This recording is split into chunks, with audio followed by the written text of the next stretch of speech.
خوبی نظر آ رہی ہو، حقیقت میں یعنی اللہ کی نگاہ میں اور اللہ کی میزان میں اس کا کوئی وزن نہیں ہوگا۔ انما الاعمال بالنیات وانما لکل امرئ ما نویٰ، نیکیوں کا دار و مدار نیتوں پر ہے، ارادوں پر ہے، مقاصد پر ہے، موٹیوز پر ہے، اور یقیناً ہر شخص کو صرف وہی کچھ ملے گا جس کی اس نے نیت کی ہو۔ اب یہاں ایک مثال دی گئی ہے، بہت ہی خوبصورت مثال ہے، اس لیے کہ جو چوٹی کے چند اعمال ہیں جو ہمارے دین میں جن کی تلقین کی گئی ہے، اور اس چوٹی کا میں اس لیے کہہ رہا ہوں کہ اس کے حوالے سے کہا گیا کہ سابقہ پوری زندگی کے گناہوں کا کفارہ وہ عمل بن جاتا ہے۔ کسی کی 99 برس کی عمر تھی اور گناہ میں فسق اور فجور کے اندر وہ صرف ہو گئی ہے، لیکن اس کے بعد یہ عمل اگر اس نے کر لیا ہے تو اس کے پوری زندگی کے اعمال کا وہ کفارہ بن جائے۔ وہ اعمال کون سے ہیں؟ نمبر 1، اسلام لانا، کفر سے اسلام میں داخل ہونا۔ ظاہر بات ہے جو شخص کفر میں پیدا ہوا، کفر میں زندگی گزاری، لیکن اب وہ اسلام لے آیا ہے، وہ بالکل صاف ہو گیا، وہ کلین سلیٹ کے ساتھ گویا کہ ایک نئی زندگی کا آغاز کر رہا ہے۔ دوسرا عمل ہجرت، خالصتاً اللہ کے لیے، اللہ کے دین کے لیے گھر بار اہل و عیال کو چھوڑ کر چلے جانا۔ یہ ہجرت بھی ایک ایسا عمل ہے، اور بالکل سمجھ میں آتی ہے بات کہ یہ ایک ایسا عمل ہے کہ جس کے تحت واقعتاً اتنا ہی بڑا اجر و ثواب ملنا چاہیے، سمجھ میں آنے والی بات ہے۔ اور تیسرا حج مبرور، لیکن حج کے ساتھ مبرور کا لفظ آیا ہے اس حدیث میں، وہ حج کے جو اللہ کے ہاں مقبول ہو گیا۔ اب اس کی بڑی کڑی شرائط ہے۔ نمبر 1 یہ کہ اس میں کوئی حرام کا پیسہ آپ نے استعمال نہ کیا ہو، آپ کی جو پوری زندگی ہے وہ اس سے پہلے کی جو ہے اس کے اندر آپ نے جو ہے جو کمائی کی ہے وہ حلال کے پیسے سے کی ہے۔ پھر یہ کہ سارے حقوق آپ نے ادا کر دیے ہیں، اس کے بعد آپ جا رہے ہیں۔ پھر حج کے دوران بھی فلا رفث ولا فسوق ولا جدال فی الحج، اس کے اوپر صحیح طریقے کے اوپر جو عمل کیا گیا ہو، کسی کو تکلیف نہ پہنچائی گئی ہو، کسی سے جھگڑا نہ گیا ہو، ایثار سے کام لیا گیا ہو، یؤثرون علی انفسہم ولو کان بہم خصاصہ، اور کوئی ریاکاری کی نیت نہ ہو۔ یہ ساری چیزیں جو ہے حج مبرور۔ اب ان میں سے جو درمیانی عمل ہے اس کو یہاں لیا گیا، فمن کانت ہجرتہ الی اللہ ورسولہ، تو جس شخص کی ہجرت تھی اللہ اور اس کے رسول کی طرف، فہجرتہ الی اللہ ورسولہ، تو اس کی ہجرت تو واقعتاً اللہ اور اس کے رسول ہی کے حساب میں شمار ہوگی۔ اب یہ ظاہر بات ہے کہ کوئی شخص دوسرا جو ہے اس کا فیصلہ نہیں کر سکتا، وہ تو در حقیقت اس قسم کی احادیث جو ہے وہ انٹراسپیکشن کے لیے ہے، دروبینی، اپنے اندر جھانکو اور جائزہ لو، اپنے آپ اپنے معاملات کے اوپر، اپنی نیتوں کے اوپر ایک سینسر خود بٹھاؤ۔ فمن کانت ہجرتہ الی اللہ ورسولہ فہجرتہ الی اللہ ورسولہ، تو اس کی ہجرت تو اللہ اور اس کے رسول ہی کے حساب میں شمار ہو۔ ومن کانت ہجرتہ لدنیا، یہ جو نسخہ میرے پاس ہے اس میں لدنیا ہے، لیکن یہ کہ بعض دوسرے جو کتابیں ہیں، میں ابھی مشکات شریف دیکھ کر آیا ہوں، اس میں الہ ہے یہاں بھی، یہ دونوں الفاظ آتے ہیں، اور آگے بھی ایک لفظ فرق ہے، یتزوجھا اور ینکحھا، یہ 2 الفاظ بھی آتے ہیں۔ تو چونکہ جیسا کہ میں نے آپ کو بتایا یہ حدیث جو ہے بخاری میں بھی ہے، مسلم میں بھی ہے، صحاح ستہ کی باقی تمام کتابوں میں بھی ہے، اس حوالے سے ذرا سا کوئی لفظی فرق جو ہو جانا جو ہے مختلف روایتوں میں وہ بالکل قرین قیاس ہے۔ فمن کانت ہجرتہ الی اللہ ورسولہ فہجرتہ الی اللہ ورسولہ ومن کانت ہجرتہ لدنیا او الی دنیا یصیبھا، جس شخص کی ہجرت ہے دنیا کی طرف یا دنیا کے لیے کہ وہ اس کو حاصل کر لے۔ اب اس کی سمجھانے کے لیے بات فرض کر رہا ہوں کہ مثال کے طور پر فرض کیجئے کہ مکے میں مسلمان تھے، صحابہ کرام تھے،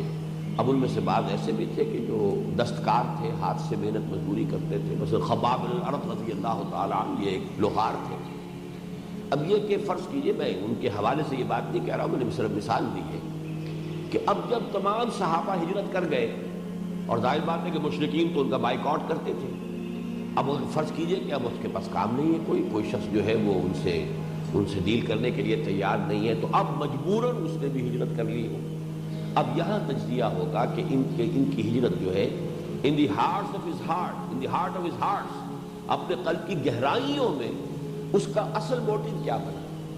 کہ یہ ایک مجبوری کا فعل ہے کہ چونکہ اب یہاں پر میری معاش کے دروازے بند ہو چکے ہیں،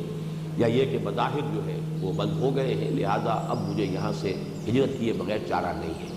تو یہ گویا کہ ایک امکانی میں نے مثالی صورت پیش کی ہے. ایسا نہیں ہے کہ کسی صحابی کے بارے میں یہ بات جو ہے تعین کے ساتھ کہی گئی ہو یا کہی جا سکے، لیکن مثال ہے کہ دنیا کے لیے ہجرت کس لیے کی جائے گی.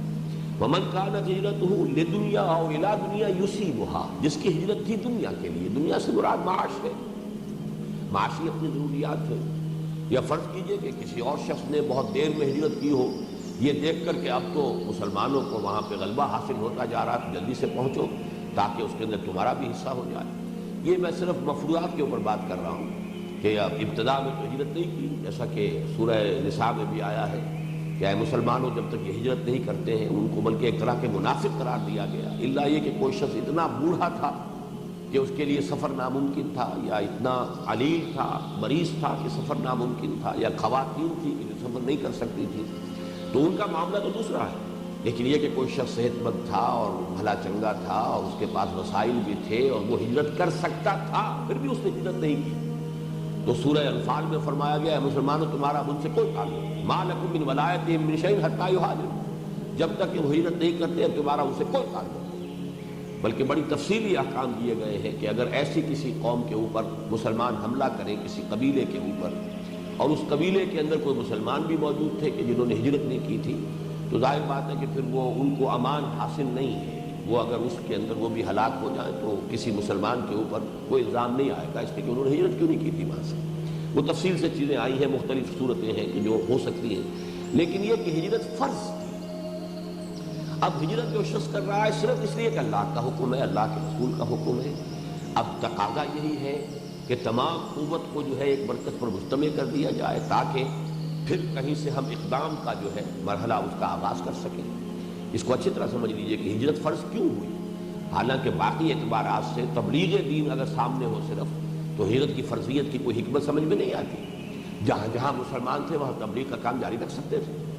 ان سب کو وہاں سے نکال لینا تو بظاہر تبلیغ کے اعتبار سے تو ایک پہلو سے کہا جا سکتا ہے کہ نقصان دہ عمل تھا.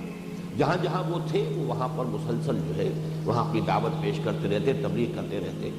لیکن جیسے کہ میں نے وہ نبی اکرم صلی اللہ علیہ وسلم کا مقصد بعثت میں واضح کیا ہے کہ سیرت سمجھ میں نہیں آ سکتی